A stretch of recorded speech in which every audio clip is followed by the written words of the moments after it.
Maria Bartiromo joins me now. She's the host of Mornings with Maria on Fox Business Network. So this is getting pretty ugly. It's embarrassing at this point. Do you think they're actually embarrassed by it, though? No, Jesse, I don't. I mean, it was an extraordinary testimony. It really was. The Republicans did a very good job of pointing out the obvious, the frustrations that at least half of the country is feeling. And we've been seeing this over and over again, the criminality of a cover-up.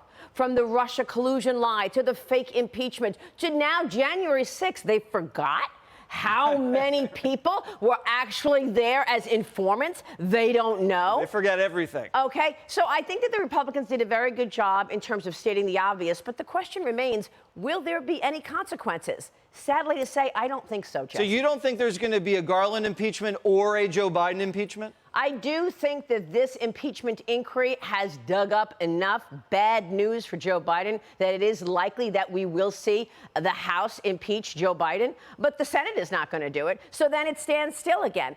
Mayorkas. 9,000 people a day came into this country every day over the weekend. 9,000. I mean, we've been averaging what? 6,000, 8,000, 9,000 a day over the weekend. Mayorkas is still standing there telling us that the border is secure. They've been talking about impeaching Mayorkas for the whole summer, and they still haven't gotten around to it. But let me go back to impeachment, because you bring up a very good point. If the House does move and they do impeach and they move it to the Senate, since Chuck's in charge, can he just say, nah, I'm not going to take it up? That's right. Or is he obligated to take it up? I don't know if he's obligated to take it up. I'm not sure. But I've seen the history of what the Senate is doing in terms of their obligation to the American people. Which is nothing. And I've lost confidence. Okay. So we have no confidence. Where do you think these new subpoenas of the Biden family bank records are headed? Well, I think that Comer and McCarthy and obviously Judiciary Comer at House Oversight, as well as Jason Smith at House Ways and Means, want the bank statements. And I suspect they're going to be demanding them.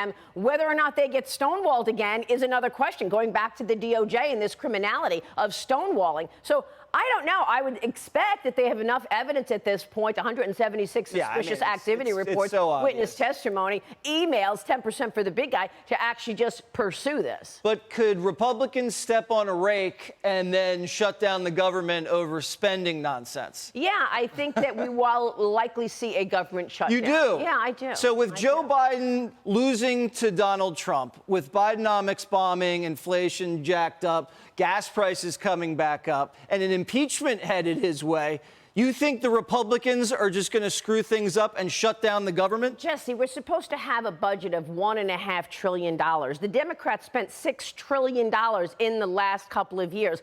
People in the conservative area here do not want to see Nancy Pelosi's spending policies for another 30 seconds. Forget about 30 days. So this fight is going to continue. Hopefully they can agree on a continuing resolution, but the Democrats are trying to connect the two, connect the government shutdown to all of this criminality we're talking about. There's no connection. They're not trying to shut down the government because of all of this. They're shutting down the government to stop once and for all the reckless spending. I don't know. I will say this. In the past, a government shutdown was coincided with a rally in the stock market. Oh, so you like the shutdown? No, I'm not saying I like the shutdown. I'm saying if it goes that way, it's not the end of the world.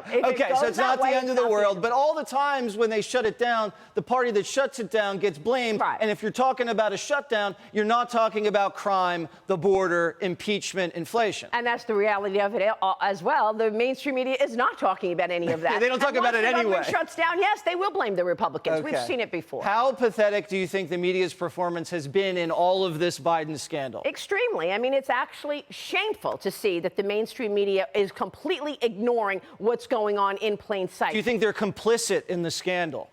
Yes, I do. I think they're complicit. Yeah. Matt Gaetz did a very good job today of pointing out the obvious of something like the China Initiative. Why did Joe Biden walk into the White House and cancel the China Initiative when we were actually seeing accountability for those people who were getting paid for sending our intellectual property to communist China? He didn't shoot down the balloon.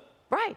He covered up the lab leak, and he killed the China Initiative. John Ratcliffe's going to come on the show tomorrow morning to talk about the CIA actually paying people, paying CIA staffers to change their narrative on the origins of COVID. Really? It's called a bribe. Correct. Everywhere else, they call it a bonus.